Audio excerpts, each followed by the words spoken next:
What do you think, Jack? Ready for a ride? He's ready. All right, let's go. There are some lines a man draws in the dust that he swears he'll never cross. Lines carved deep by betrayal, loss, and the kind of pain that changes how you see the world. For cattle rancher Jack Malone, that line was simple. Never trust a woman to do a man's work. Never let your guard down. Never believe that someone in a dress could handle the brutal reality of ranch life in 1880s Montana. But sometimes the universe has a way of laughing at the walls we build around our hearts. What you're about to hear is the story of how one stubborn cowboy's ironclad rule got shattered by a woman who could rope better than his best hands, ride harder than his toughest wranglers, and somehow managed to brand herself right onto his heart when he wasn't looking. This isn't just another tale of frontier romance. This is about what happens when everything you thought you knew about strength, trust, and love gets turned upside down by someone who refuses to fit into the neat little box you've built for them. By the end of this story, you'll understand why Jack Malone went from a man who wouldn't hire a woman to sweep his porch to one who'd trust his life, his ranch, and his future to the most unlikely person he ever met. And trust me, the journey from suspicion to surrender is going to take you through every emotion the human heart can hold. The morning sun hung low and merciless over the Broken Creek Ranch, painting the Montana grassland in shades of gold and shadow. Dust devils danced between the fence posts like ghosts with unfinished business, and the air already carried the promise of another scorching day. Jack Malone stood on his porch, coffee cup in one weathered hand, watching his remaining crew struggle to manage what used to be simple work. 3 men short. That's where he stood after the latest round of hands decided greener pastures lay elsewhere. Couldn't blame them entirely. The work was backbreaking. The pay was honest, but not generous, and Jack himself wasn't exactly known for his warm personality. He ran his ranch like he lived his life, hard, fair, and without room for weakness. At 34, Jack had built the Broken Creek from nothing but grit and determination. Every fence post had been driven by his own hands. Every head of cattle bore his brand because he'd earned the right to mark them. The ranch wasn't the biggest spread in the territory, but it was solid, profitable, and entirely his, just the way he liked everything in his life. His foreman, Pete Hawkins, approached the porch with the measured gait of a man bearing unwelcome news. Pete had been with Jack since the early days, back when they were both young enough to think they could conquer the world with nothing but sweat and stubbornness. Now Pete's hair had gone silver, and lines mapped his face like the creeks that ran through their land. "Boss, we got a problem," Pete said, settling his hat lower against the morning glare. "Tommy Martinez just rode out. Said he got word his mama's sick down in New Mexico. Won't be back." Jack's jaw tightened. Tommy had been their best horsebreaker, gentle enough to calm the wildest bronc, but tough enough to stay in the saddle when things got rough. Losing him meant they were down to 5 hands for work that really needed 8. "That puts us in a bind," Jack muttered, draining his coffee. "Fall roundup's coming and we can't manage it short-handed." "Been thinking the same thing," Pete said. "Heard tell there's folks looking for work over in Billings. Might could ride over there, see what's available." Jack nodded, but his mind was already working through the mathematics of survival. Fewer hands meant longer days, more risk, and the kind of pressure that broke men's backs and spirits in equal measure. He'd built this ranch to last, not to crumble because he couldn't keep good people.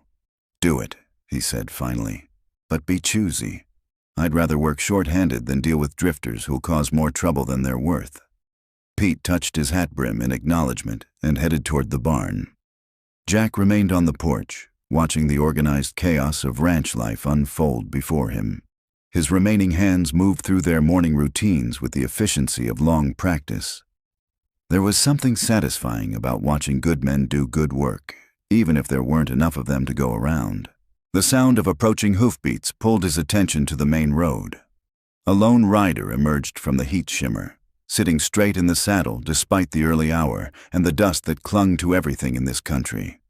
As the figure drew closer, Jack's eyes narrowed. Something wasn't quite right about the silhouette. The way the person moved, the set of the shoulders. The rider reined in near the porch, and Jack felt his world tilt slightly off its axis.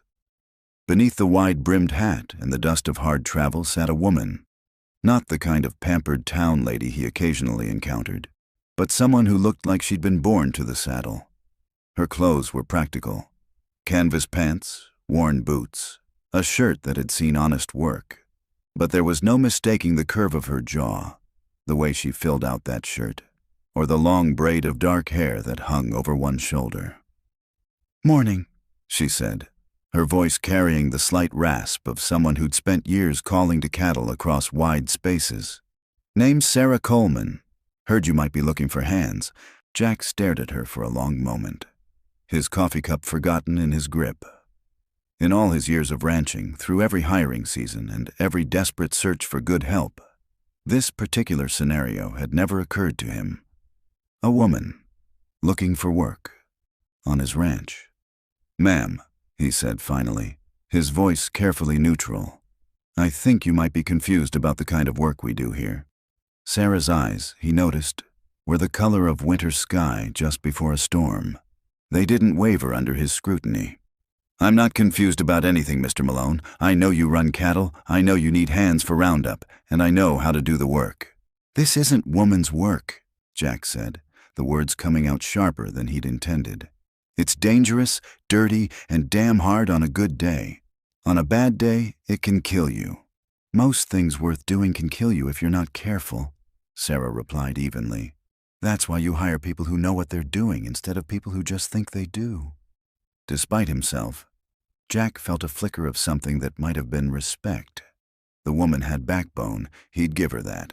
But backbone didn't make up for the simple reality that ranch work required a kind of physical strength and endurance that women simply didn't possess. It wasn't personal.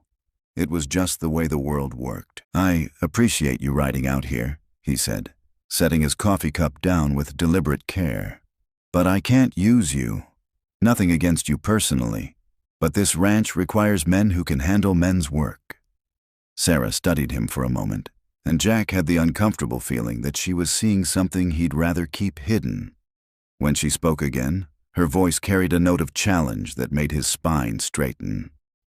"Tell you what, Mr. Malone, give me 1 day. 1 day to prove I can handle whatever work you've got. If I can't keep up, if I slow down your operation, if I cause you 1 moment of trouble, I'll ride out and you'll never see me again. But if I can do the job, you hire me at the same wage you'd pay any other hand." Jack almost laughed. The sheer audacity of the proposal was staggering. A woman challenging him to test her against work that had broken grown men. It was either the bravest thing he'd ever heard or the most foolish. "Ma'am, I don't think you understand what you're asking," he said. "Today we're moving 300 head from the north pasture down to the holding pens.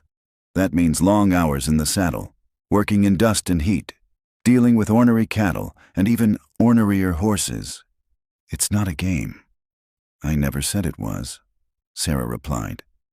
"I said I could do it." Something in her tone made Jack pause. There was no bravado in her voice, no false confidence or desperate pleading, just a quiet certainty that spoke of experience rather than hope. Against his better judgment, he found himself actually considering her proposal. The rational part of his mind screamed warnings. Hiring a woman would set a precedent he wasn't prepared to deal with.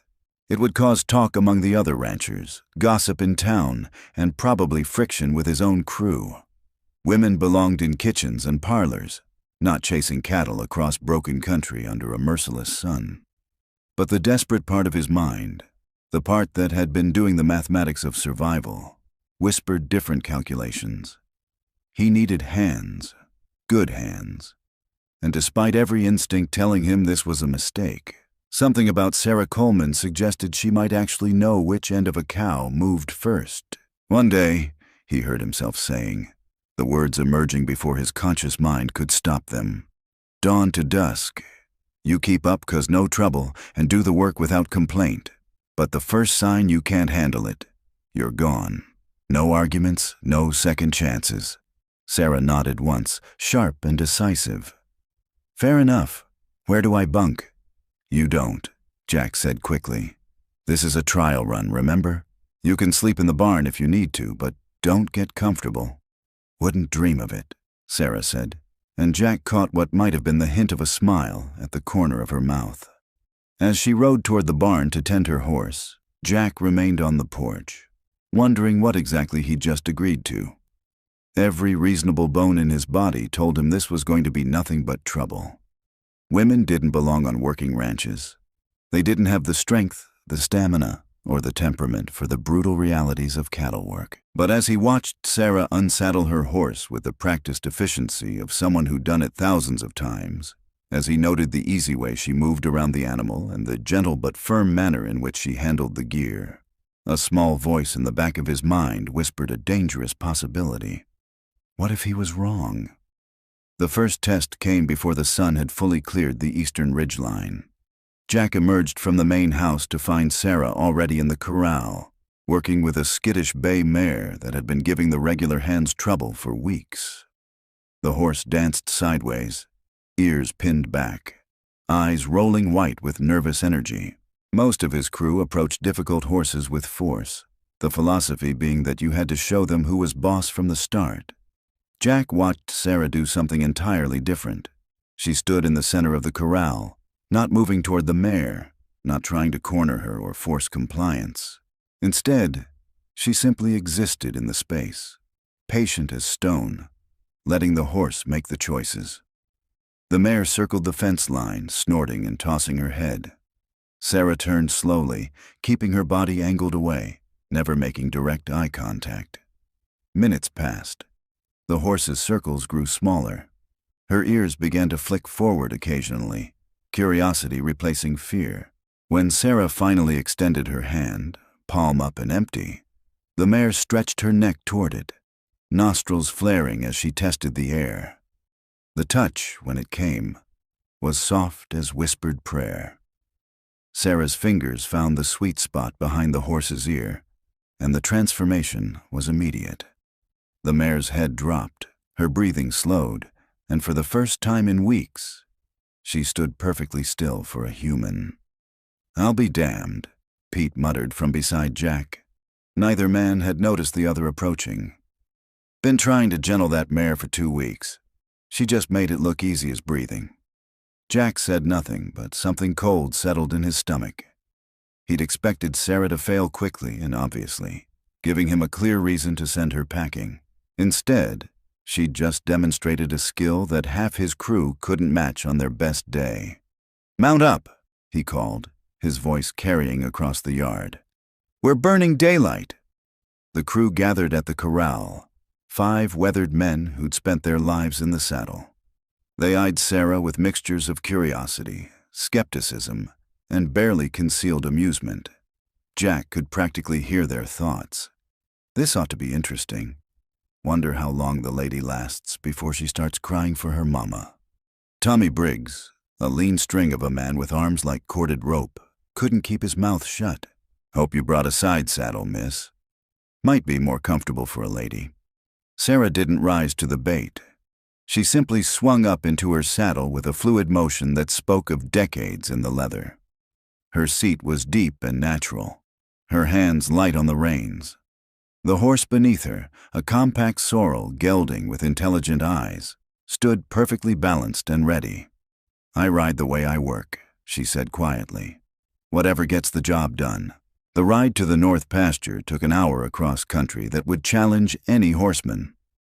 Rocky ground gave way to steep creek beds, then climbed through stands of pine where low branches tried to sweep riders from their saddles. Jack set a pace that was just shy of punishing, partly because they had ground to cover, partly because he wanted to test Sarah's mettle before they reached the cattle. She stayed with them without complaint. When her horse stumbled on loose shale, she guided him through it with easy confidence. When they had to ford Willow Creek, swollen from recent rains, she never hesitated. Her gelding took the water cleanly, and she emerged on the far side no more rattled than if she'd crossed a parlor rug. By the time they reached the scattered herd, Jack's certainty was beginning to develop hairline cracks. Sarah hadn't just kept up.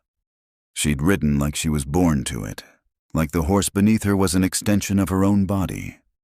More troubling still, she'd done it all without the slightest hint of strain or discomfort. The cattle were spread across several hundred acres of grassland, content to graze in the morning coolness. Getting them moving and pointed toward the holding pens would require coordination, timing, and the kind of instinctive understanding of herd behavior that took years to develop. "Sarah," Jack called, making his decision. If she was going to fail, better it happen where he could control the damage. "You take the far left flank. Keep them bunched, but don't push too hard. We want them moving steady, not spooked." It was a test within a test. The left flank was where inexperienced riders usually ended up causing trouble, either by getting too aggressive and scattering the herd or by hanging back too far and letting cattle drift away. Jack positioned himself where he could watch her work while still managing his own section of the herd.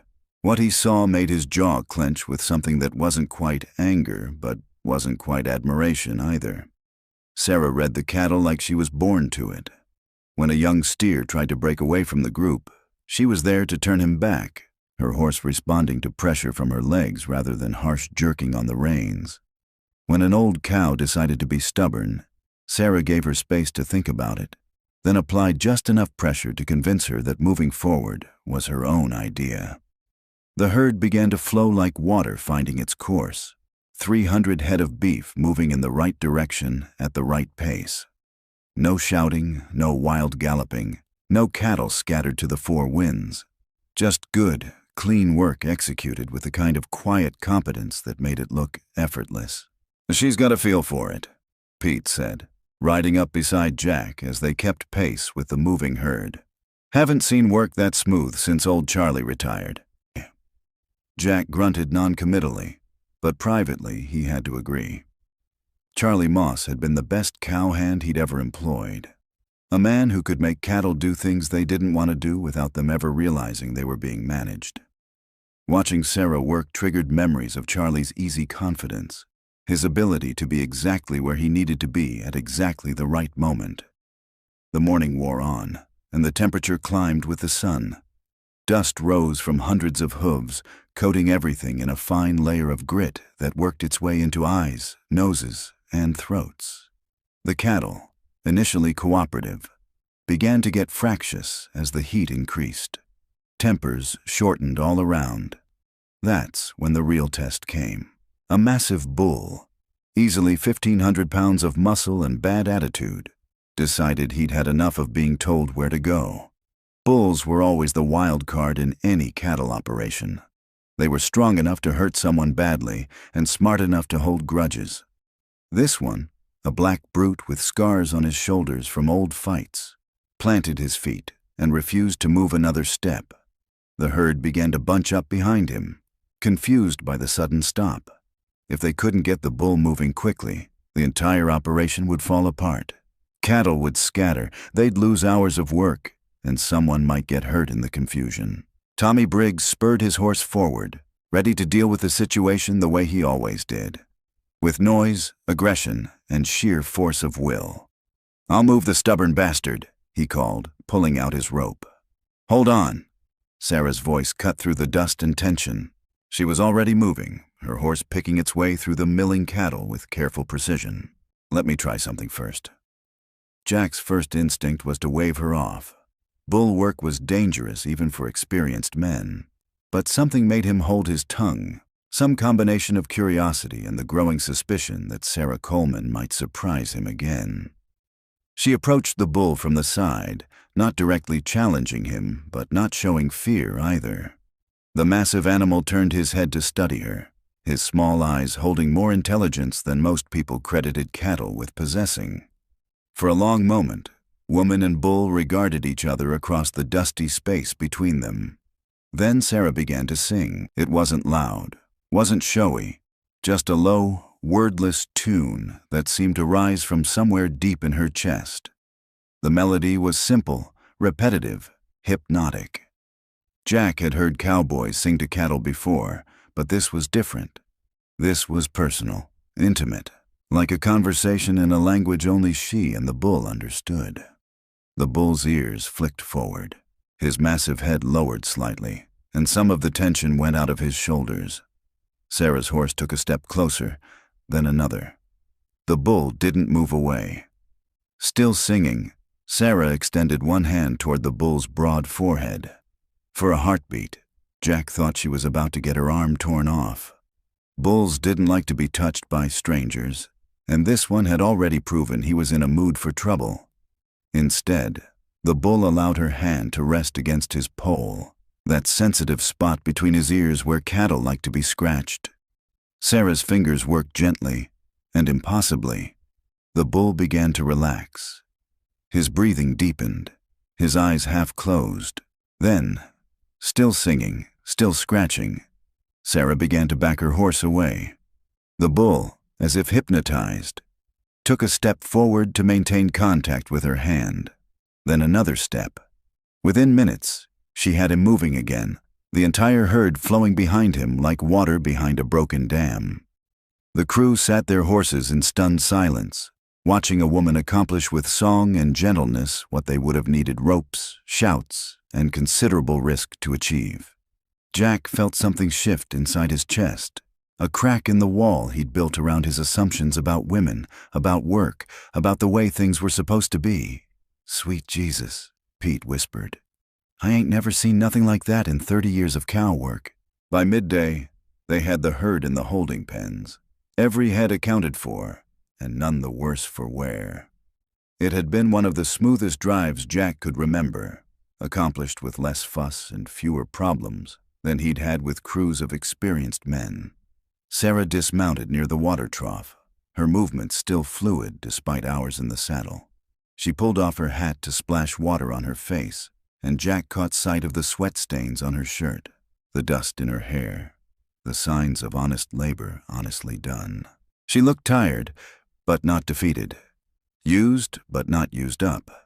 And when she caught him watching her, she met his gaze steadily, without apology or defiance, just the quiet confidence of someone who knew she'd done good work.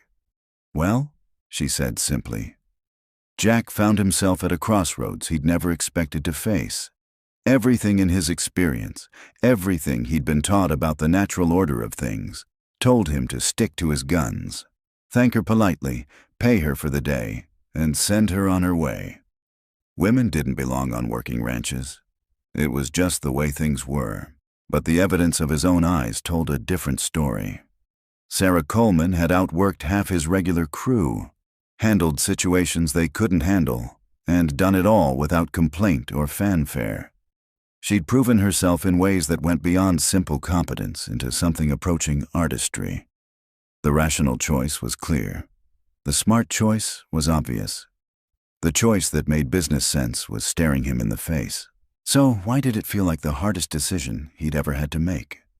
The silence stretched between them like a taut rope, heavy with the weight of unspoken possibilities. Jack's crew had wandered off to tend their horses and grab some grub, leaving him alone with Sarah, and a decision that felt bigger than hiring one more hand. The afternoon sun beat down merciless and honest, casting everything in sharp relief the way truth had a habit of doing when you least wanted to see it clearly. "The work's not done yet," Jack said finally, his voice rougher than he intended. "Day's not over till the sun goes down." Sarah nodded, settling her hat back on her head. "Then I reckon we better get back to it." But even as they prepared for the afternoon's labor, Jack could feel something fundamental shifting inside him, like tectonic plates rearranging themselves deep beneath the surface of his certainty. For 15 years, he'd run this ranch according to rules carved in stone by experience, tradition, and the hard wisdom of men who'd come before him. Women were to be protected, not employed, respected, not relied upon, cherished from a distance, not trusted with the brutal necessities of survival. Yet here stood Sarah Coleman, dust on her boots and competence in her bearing, challenging everything he thought he knew about the way the world worked. The afternoon brought different challenges, the kind that separated the real hands from the pretenders. With the main herd secured, they turned their attention to the stragglers scattered across the back 40 Ornery cattle that had avoided the morning roundup through cunning, stubbornness, or pure cussedness. This was detail work, requiring patience, skill, and the kind of horse sense that couldn't be taught in any school. Jack paired Sarah with Danny Morrison, a quiet young cowboy who'd been with the ranch for 2 years and knew the country well. If she was going to stumble, it would probably be here, in the broken terrain where rocks waited to lame horses, and arroyos could swallow both horse and rider if you weren't paying attention. "There's maybe 30 heads scattered between here and Devil's Canyon," Jack told them. "Bring them back alive and in one piece. Don't take any fool risks, and don't let pride make you stupid." He watched them ride out. Sarah's compact figure beside Danny's lanky frame. 2 riders heading into country that had humbled better cowboys than either of them. Part of him hoped she'd find some face-saving way to call it quits before she got herself hurt. Another part, a part he didn't want to examine too closely, found himself hoping she'd prove him wrong again. The waiting was harder than the work itself. Jack threw himself into tasks around the holding pens, checking fence posts, examining cattle for signs of disease or injury. Anything to keep his hands busy while his mind wrestled with uncomfortable possibilities. Pete worked beside him, occasionally glancing toward the horizon where Sarah and Danny had disappeared. Got to admit,